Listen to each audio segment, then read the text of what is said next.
سبحانك لا علم لنا إلا ما علمتنا إنك أنت العليم الحكيم رب اشرح لي صدري ويسر لي أمري واحلل عقدة من لساني يفقهوا قولي رب زدني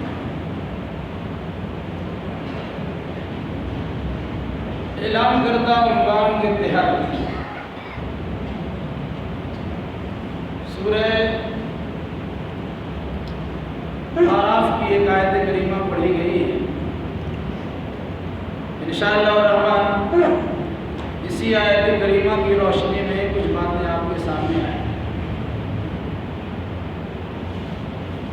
دنیا میں اللہ کی بے شمار مخلوقات ہیں۔ 3 مخلوقات بطور خاص اللہ کی بندگی میں لگے، فرشتے جنہیں اللہ نے نور سے بنایا، جنات جنہیں اللہ نے آگ سے بنایا، انسان جنہیں اللہ نے مٹی سے بنایا۔ ان 3 بڑی مخلوق کی تخلیق کا تذکرہ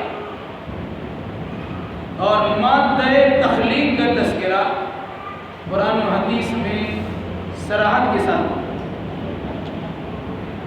علاوہ ازیں بے شمار مخلوقات ہیں۔ کیڑے مکوڑے بھی ہیں، جمادات اور نباتات بھی ہیں، اور حیوانات۔ ان مخلوقات کو اللہ نے پیدا کیوں کیا ہے اور ان مخلوقات سے ہمیں کیا درس عبرت ملتا ہے، قرآن مقدس میں کہیں کہیں اس کا ہلکا ہلکا تذکرہ کیا۔ انسان جب انسانیت کو کھو دیتا ہے اور انسان کے پاس جو وجہ امتیاز اوصاف ہے، جب انسان اسے گھما دیتا ہے، انسانیت کے گھول سے وہ نکلتا ہے اور جانوروں کی جماعت میں شامل ہوتا ہے۔ یاد رکھیے گا، دنیا میں جتنی زندہ چیزیں اللہ نے ان تمام کی زندگی کو پانی پر موقوف رکھا ہے۔ وَجَعَلْنَا كُلَّ شَيْءٍ حَيٍّ مِنَ الْمَاءِ، ہر چیز کو اللہ نے زندگی بخشی ہے تو اس کی زندگی کا انحصار پانی پر ہو۔ جس جس جانور کے اندر جان پائی جاتی ہے، جس کے بارے میں ہمارا خیال ہے اس کے اندر جان پائی جاتی ہے، قرآن مقدس کے بیان کے مطابق اس کی زندگی کی اصل تہ میں پانی شامل ہے۔ پانی اللہ کی بہت بڑی نعمت ہے، جسے آپ کہہ سکتے ہیں کہ پانی ہی زندگی ہے۔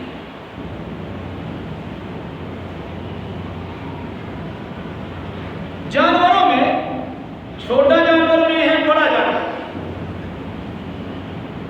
چیر پھاڑ کرنے والا جانور بھی ہے، کھیت کو جوتنے اور کوڑنے والا جانور،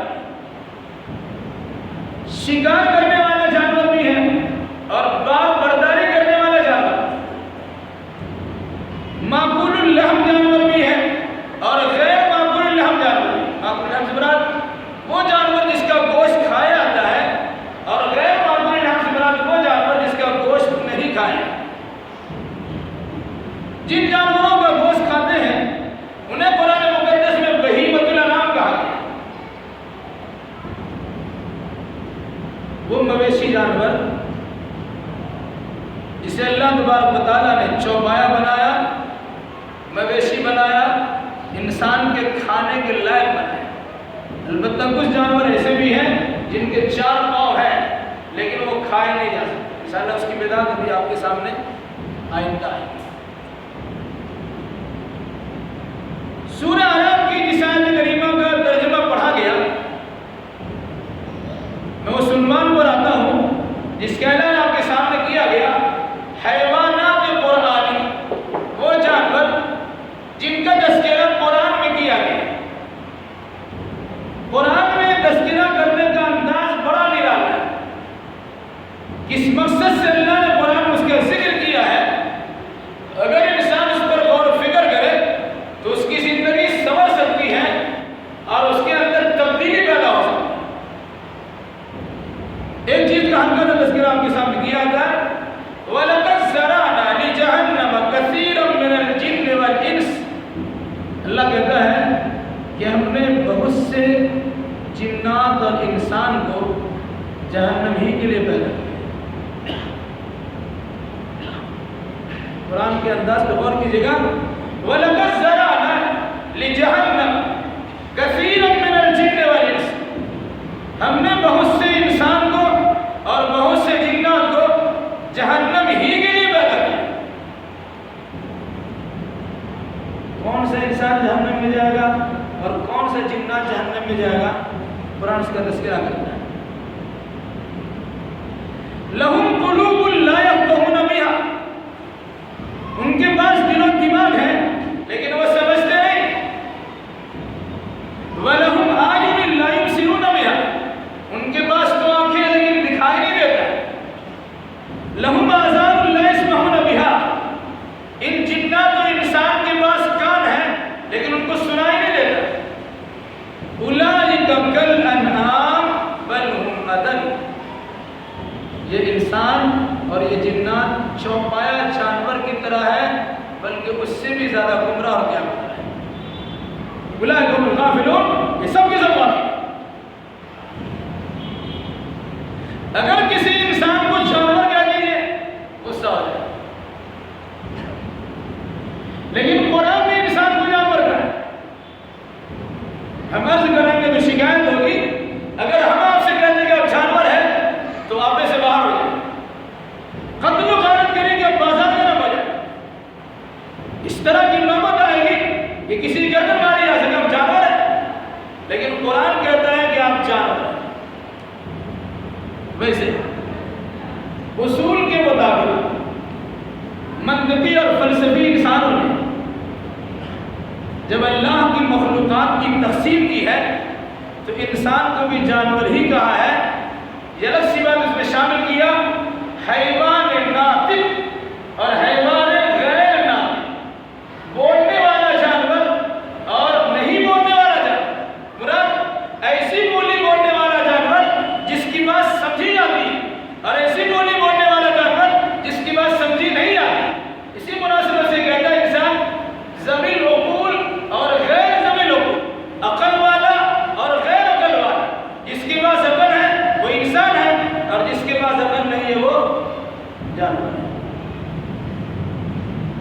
مفہوم مخالف اس طرح نہیں، قرآن کے بیان کے مطابق اگر کوئی انسان اور جنات اللہ کی نعمتوں کا استعمال اس جگہ پہ نہیں کرتا جن نعمتوں کو اللہ نے جس جگہ کے لیے بنائی تو وہ انسان نہیں رہتا ہے، وہ انسانیت سے محروم ہو جاتا اور جانوروں کی جماعت میں شامل ہوتا۔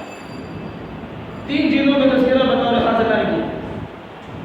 لَهُمْ قُلُوبٌ لَا يَفْقَهُونَ بِهَا، ان انسان اور جنات کے پاس دل تو ہے لیکن وہ سوچتے اور سمجھتے نہیں۔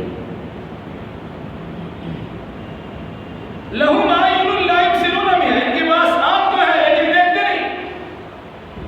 وَلَهُمْ آذَانٌ لَا يَسْمَعُونَ بِهَا، ان کے پاس کان بھی ہے لیکن یہ سنتے نہیں۔ کیا جانور سنتے نہیں ہیں؟ کیا جانور دیکھتے نہیں ہیں؟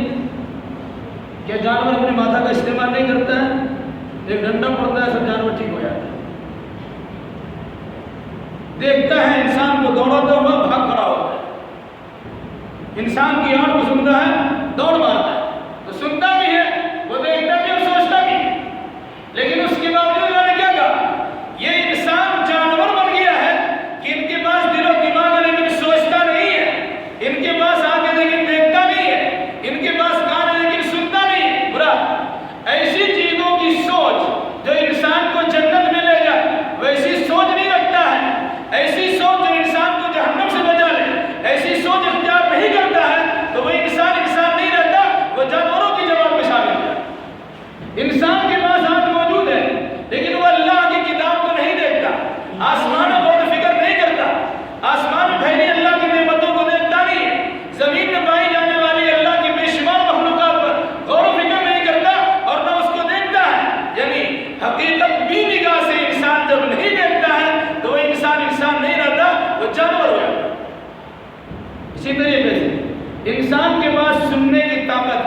جانور کے بعد بھی سننے کی طاقت، لیکن ایسی سنوائی، ایسا سننا کہ جس کے نتیجے میں انسان کسی مصلح کی بات کو سن کر اپنی اصلاح کر لے، کسی مبلغ کی بات کو سن کر اس کی تبلیغ اختیار کر لے، کسی داعی کی آواز کو سن کر اس کی آواز میں لبیک کہنا شروع کر دے۔ اگر کوئی انسان اس قسم کی صفت سے خالی ہوتا ہے تو وہ انسان چلتا ہوا انسان تو دکھتا ہے، لیکن حقیقت میں وہ انسان نہیں رہتا، کہ ان کے اوصاف ختم ہو چکے ہوتے، وہ جانوروں میں شامل ہوتے ہیں۔ اسی قرآن نے کہا اولئک کالانعام، یہ جانوروں کی طرح ہے، بل ہم اضل، بلکہ اس سے بھی کیا گزرا ہے، اولئک هم الغافلون، کیوں؟ یہ غافل، جو انسان غفلت میں پڑ جاتا ہے۔ مراد اللہ کی جانب سے ہمہ وقت انسان کو متنبہ کرنے کے لیے کوئی نہ کوئی حادثہ اور واقعہ پیش آتا ہے، لیکن انسان اس سے درس عبرت حاصل نہیں کرتا، نہ وہ سوچتا ہے، نہ وہ دیکھتا ہے، نہ وہ سنتا ہے، نہ وہ صحیح فیصلہ کرتا ہے۔ تو یقیناً وہ انسان ہونے کے باوجود جانور ہوتا، بلکہ اس سے بھی کیا گزرا کہ جانور کو اگر دو چار ڈنڈا پڑ جائے تو صحیح راستہ بناتا ہے۔ جانور کے سامنے اگر کسی قسم کی چھڑی وغیرہ دکھلا دی جائے اور اس کی نگاہ میں وہ چیز آ جائے، اس سے بھاگنا شروع کرتا ہے۔ اگر جانور کو کوئی ایسی آواز پیدا ہو جائے جس سے اسے احساس ہو جائے ہم پر حملہ ہونے والا ہے، وہ دوڑ مارتا ہے۔ آپ دیکھ لیجیے کہ شیر کا حملہ اگر ہونے کا خطرہ ہوتا ہے، ہرن کس طرح بھاگتا ہے اور دوسرے جانور کس طرح بھاگتے ہیں، اس کی آواز پر بھاگ کر کے اپنی جان بچاتا ہے۔ لیکن انسان کا حال کیا ہو گیا؟ قرآن کہتا ہے بل ہم اضل، انسان تو جانور سے کیا گزرا ہو گیا، اس کی تباہی کے فسانے تیار کیے جاتے ہیں لیکن اپنی اصلاح کرنے کے لیے تیار نہیں ہے۔ ان کی آنکھوں کے سامنے ایسے حادثات اور واقعات پیش ہوتے ہیں جس سے انہیں درس عبرت حاصل کرنا چاہیے تھا، لیکن وہ دیکھنے کے باوجود اندھا بن کے کھڑا ہو جاتا ہے۔ ان کے کانوں میں وہ بات پہنچائی جاتی مسلمین اور مبلغین کے ذریعے سے کہ اپنی اصلاح کر لو، ورنہ تباہی اور بربادی تمہاری مقدر بنا دی گئی ہے۔ انسان اپنی اصلاح کرنے کے لیے تیار نہیں ہوتا، جانور سے بدتر بن گئی۔ قرآن کہتا ہے اولئک کالانعام بل ہم اضل، یہ تو جانور ہیں بلکہ اس سے بھی زیادہ گمراہ ہے۔ اب اگر انسان کو جانور کہہ دیا جائے تو انسان غصہ ہوتا ہے، اور اللہ کہتا ہے جانور، اور انسان بار بار قرآن میں پڑھتا اور سنتا ہے کہ تم جانور ہو، لیکن کوئی اللہ پہ غصہ نہیں۔ قرآن کی تلاوت کی جاتی، آپ سماعت بھی کرتے ہیں، ابھی دو چار دن کے دو تین دن کے بعد وہ آیت آپ کے سامنے آئے گی کہ آپ کی پیدائش، آپ میں سے بہت سارے لوگوں کی پیدائش، بہت سارے جنوں کی پیدائش اللہ نے جہنمی کے لیے کیا۔ کیوں کیا؟ کہ ان کے پاس دھڑکتا ہوا دل موجود ہے لیکن وہ سوچنے کے لیے تیار نہیں ہے، ان کے پاس آنکھ تو موجود ہے، وہ بصارت اختیار کرتا ہے لیکن بصیرت کی بات پیدا نہیں ہوتی، ان کے پاس کار ہے، وہ سنتا تو ضرور ہے لیکن حقیقت کی باتیں سننے کے لیے تیار نہیں ہوتا ہے۔ نتیجے کے طور پر نہ اس کی آخرت سنورتی ہے، نہ اس کی دنیا بنتی ہے، دنیا میں اس کی بگڑ جاتی ہے اور آخرت میں اس کی بگڑ ہی جاتی ہے۔ اس مناسبت سے اگر ہم چاہتے ہیں کہ اپنے آپ کو جانور سے بچا لیں، اگر ہم چاہتے ہیں کہ اپنے آپ کو جانور کی صفت سے نکال لیں، تو ہماری ذمہ داری ہے کہ انسان کے اندر جو اللہ نے خوبیاں پیدا کی ہیں، جو صلاحیتیں رکھی ہیں، جو استعداد پیدا کی ہیں، جو اوصاف ان کے اندر رکھے ہیں، ان صلاحیتوں کا صحیح استعمال کیا جائے، اور ان اوصاف کو استعمال کرنے کے بعد انسان جو اللہ کا اشرف المخلوقات ہے، تمام انسانوں میں سب سے بہتر مخلوق ہے، وہ انسان بہتر مخلوق بنا کے دینا اپنے آپ کو، اور اس کی شکل کیا ہوگی کہ وما خلقت الجن والانس الا لیعبدون، میں نے جنات کو بھی اور انسان کو بھی اپنی عبادت کے لیے پیدا کیا، یعنی جنات و انسان کو اللہ کی عبادت کے لیے پیدا کیا۔ اگر جنات و انسان اللہ کی بندگی سے منہ موڑے گا تو کوئی اس کی پیدائش جہنم کے لیے، اور جب جہنم کے لیے ہو گئے تو یہ انسان جہنم میں نہیں آتا، اللہ کسی کو ویسی جہنم میں نہیں پھینک دیتا، بلکہ اللہ نے سوچنے سمجھنے کی صلاحیت دی ہے، دیکھنے سننے کی طاقت بھی دی ہے، اس کے اندر یہ سارے اوصاف پیدا کیے ہیں۔ اب اگر ان کا صحیح استعمال نہیں کرتا ہے تو اللہ کی جانب سے ختم اللہ علی قلوبہم وعلی سمعہم وعلی ابصارہم غشاوۃ ولہم عذاب، اللہ نے ان کے دل میں مہر لگا دیا ہے، ان کے کان میں مہر لگا دیا ہے، ان کے آنکھ کے سامنے پردہ ڈال دیا ہے، نہ وہ سوچ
انسان بنایا ہے، اشرف المخلوقات بنایا ہے، چوپائے جانور سے ہمیں امتیاز بخشا ہے، بلکہ دنیا کے سارے جانوروں میں اور ساری مخلوقات میں سب سے بہتر بنایا ہے۔ اور بہتر بنانے کی یہ تین اوصاف ہیں، ان تین صفتوں کا ہم خاص طور سے خیال رکھیں گے تو اللہ تبارک و تعالیٰ کے فضل و کرم سے اپنے آپ کو اشرف المخلوقات بنا کے بھی رکھیں گے اور اللہ کے سب سے بہترین جنت اور بہترین جگہ جنت مقام ہی پائیں گے۔ اللہ ہمیں آپ کو اور جملہ مسلمانوں کتاب اللہ اور سنت رسول اللہ میں غور و فکر کرنے اور اسی مناسبت سے عقیدہ و اعمال پہ جانے کی توفیق مرحمت فرمائے۔ اقول قولی ھذا واستغفر اللہ لی ولکم ولسائر المسلمین وآخر دعوانا الحمد